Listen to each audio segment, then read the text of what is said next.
12월 17일 오늘도 주님의 은혜 가운데 거하는 하나님의 말씀의 축복 역사가 이루어지는 삶이 되시기를 바랍니다. 히브리서 1장입니다. 히브리서 우리가 이 제목에서부터 느낌이 옵니다. 이 히브리서는 누구를 위해서 쓰여졌을까? 누구를 향하여 쓰여졌을까? 말 자체로 히브리인들입니다. 히브리인들 누구입니까? 이스라엘 백성들을 이스라엘인이다라기도 하고 과거의 모습처럼 히브리인이다라고 이야기도 합니다. 히브리인. 그래서 히브리인들은 전체적으로 이 모세에 대한 신앙, 율법에 대한 신앙이 있습니다.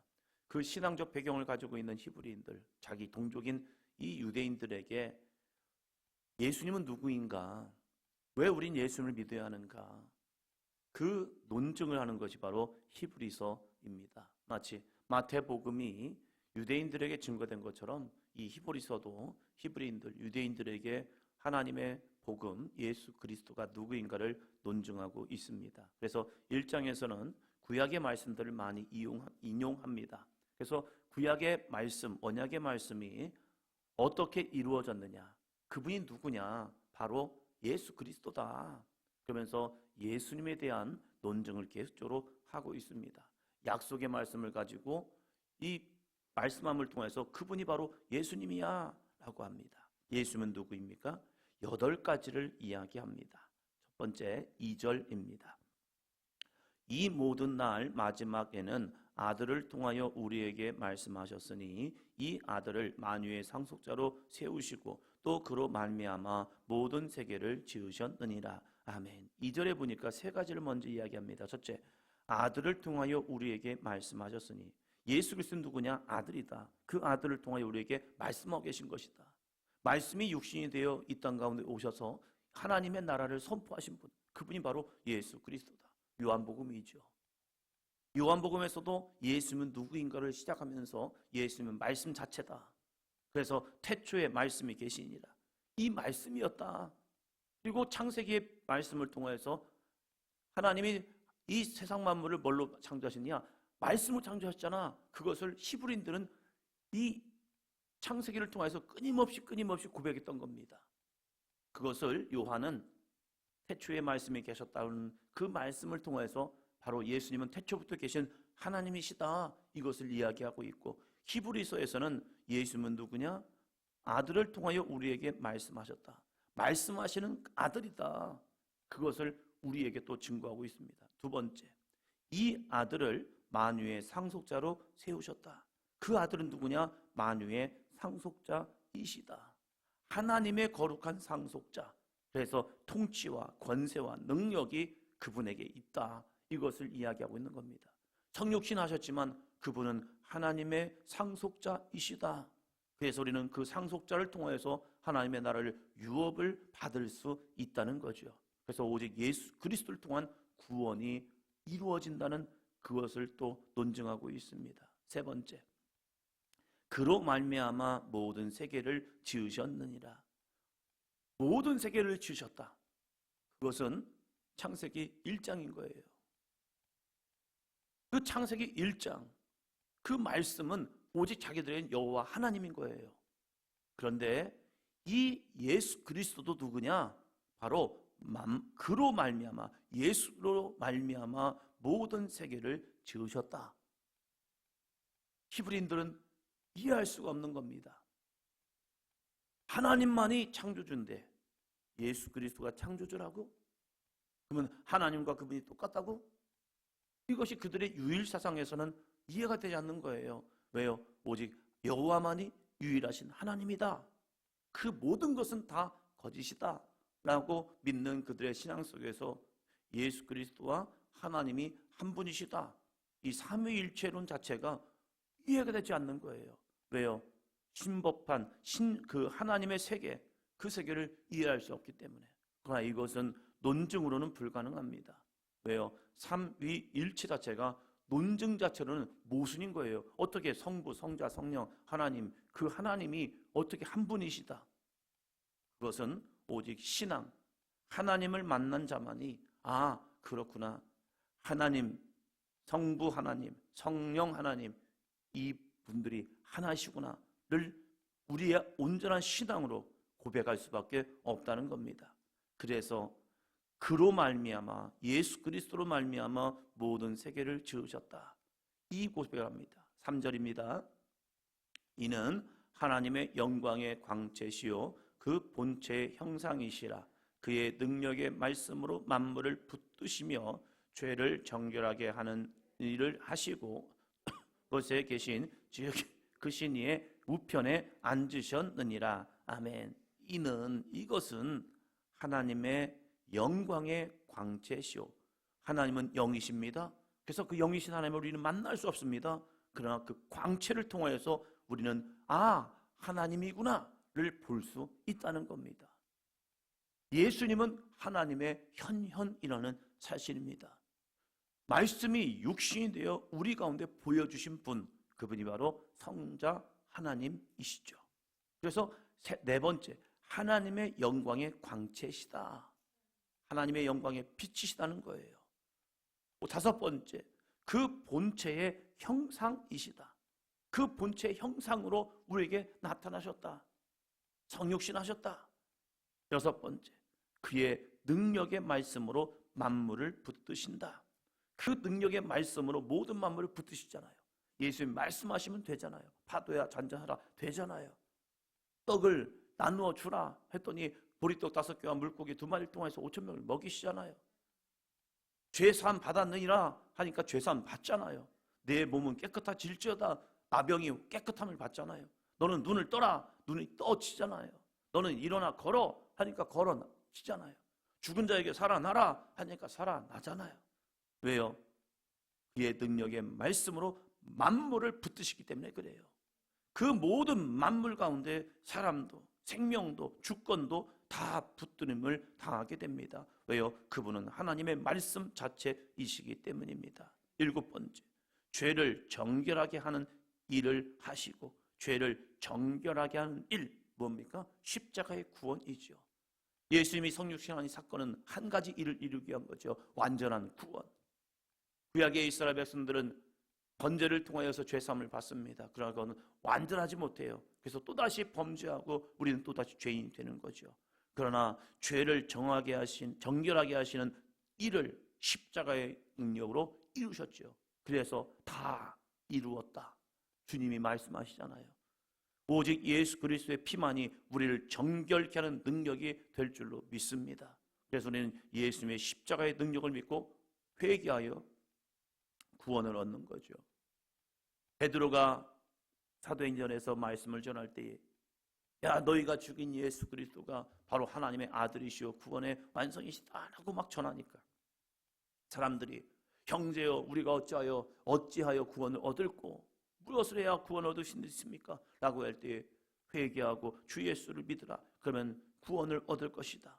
십자가의 구원만이 십자가의 믿음만이 우리를 완전케 하는 정결케 하는 능력이 된다고 선포합니다. 그럴 때 그들이 예수 그리스도를 믿고 하루에 3,000명이나 회개하여 구원 얻는 은혜를 경험하게 되는 거지요. 8번째, 예수님은 누구냐? 높은 곳에 계신 지극히 크신 이의 우편에 앉으셨느니라. 높은 곳에 계신 지극히 크신 이의 우편, 뭡니까? 심판주라는 거죠. 예수 그리스도를 믿느냐 믿지 않느냐, 이것이 마지막 심판의 귀로이죠. 믿으면 구원, 믿지 않으면 멸망. 그것이 하나님의 거룩한 능력, 예수 그리스도의 마지막 심판주의 모습으로 우리 가운데 계시다는 사실이에요.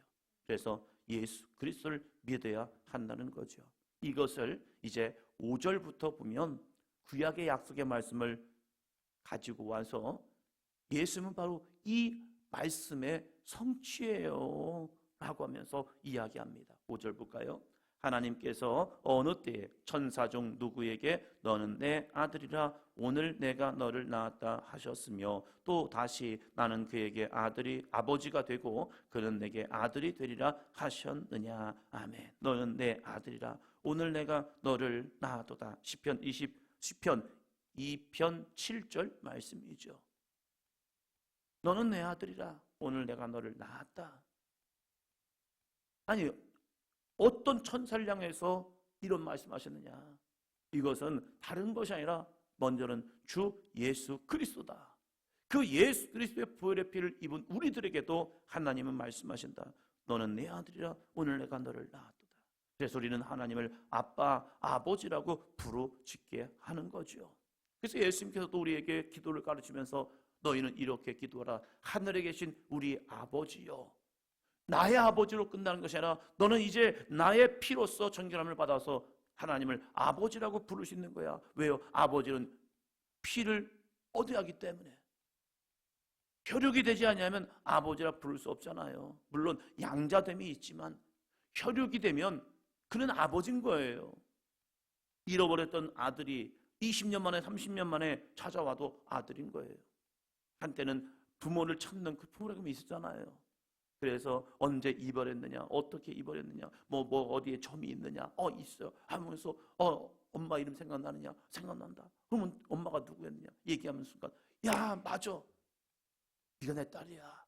그러면서 만났을 때 그 오랜 시간을 떨어져 있었지만 그를 향해 이렇게 말합니다. 아빠, 엄마. 왜요? 자녀니까. 우리가 죄로 인하여서 하나님을 멀리 떠나 있었지만 죄 사함 받음을 통하여 다시 주님 앞에 나와서 우리는 하나님을 아빠, 아버지라고 부르는 은혜가 주어진 줄로 믿습니다. 그러면 예수는 왜 성육신 하셨을까? 히브리인들은 예수님의 십자가 죽음이 이게 말이 안 되는 거예요. 우리들 자체도 마찬가지예요. 하나님이 죽었다? 이것은 이 논리적으로 맞지 않아요. 조직신학에서 보면 이 하나님이 죽는다. 그럼 어떻게 하나님이 될 수 있느냐? 여기서 모순점이 생기는 거예요. 히브리인들은, 유대인들은 하나님이 어떻게 죽어? 죽으면 그게 하나님이야? 신은 죽으면 신이 아니잖아. 그래서 예수는 신이 아니야. 인간이었어. 그래, 선지자까지는 우리가 인정해준다. 좋은 선지자였고 의로운 선지자였다. 그러나 그분은 하나님의 아들도 아니고 하나님도 아니야. 거기에 빠져든 거예요. 왜? 십자가의 죽음이요. 그러면 십자가의 죽음은 무엇이냐? 2장 9절입니다. 2장 9절. 오직 우리가 천사들보다 잠시 동안 못하게 하심을 입은 자 곧 죽음의 고난 받으심으로 말미암아 영광과 존귀로 관을 쓰신 예수를 보니 이를 행하심은 하나님의 은혜로 말미암아 모든 사람을 위하여 죽음을 맛보려 하심이라. 아멘. 성육신의 죽음, 십자가의 죽음은 왜 죽으셨느냐? 우리가 천사들보다 잠시 동안 못하게 하심을 입은 자 곧 죽음의 고난 받으심으로 말미암아, 이 고난의 죽음을 맛보심으로 말미암아, 십자가의 죽음으로 말미암아 영광과 존귀로 관을 쓰신 예수를 보니, 이 십자가의 죽음은 죄의 죽음이 아니라 영광과 존귀로 관을 쓰신 예수 그리스도란 거예요. 이를 행하심은, 십자가의 죽으심은 하나님의 은혜로 말미암아 모든 사람을 위하여 죽음을 맛보려 하심이라. 하나님의 은혜, 죄사함의 은혜로 말미암아 그것을 주기 위해서, 누구를 위해서요? 모든 사람을 위하여. 저와 여러분까지도, 우리 후대 사람들까지도, 2000년 역사 속에 그 모든 믿는 사람을 통하여 믿지 않는 자들을 위해서도 죽음을 맛보려 하심이라. 죽음을 왜 맛보는데요? 죄의 삭, 이 죄의 값을 주님이 그냥 가지고 죽으셨다는 거예요. 그것이 하나님의 은혜죠. 예수님의 단번의 영적 제사를 통하여, 대제사장이신 예수 그리스도의 거룩한 죽음을 통하여 모든 죽음을 맛보셨다. 모든 죽음을 자기가 가지셨다. 그래서 예수 그리스도는 십자가의 죽음부터 그 이후까지 모든 믿는 자의 거룩한 죄사함의 죽음이라는 거죠. 그것을 17절 또 이렇게 부연 설명합니다. 17절 18절. 그러므로 그가 범사의 형제들과 같이 되심이 마땅하도다. 이는 하나님의 일에 자비하고 신실한 대제사장이 되어 백성의 죄를 속량하려 하심이라. 그가 시험을 받아 고난을 당하였은즉 시험 받는 자들을 능히 도우실 수 있느니라. 아멘. 이는 하나님의 일에 자비하고 신실한 대제사장이 되어 백성의 죄를 속량하려 하심이라. 야, 십자가의 죽음을 너희가 알아? 그 십자가의 죽음은 죄값이 아니었어. 그분의 죄가 아니라 모든 사람을 위한 죽음의 맛보심, 죽음의 값이었어.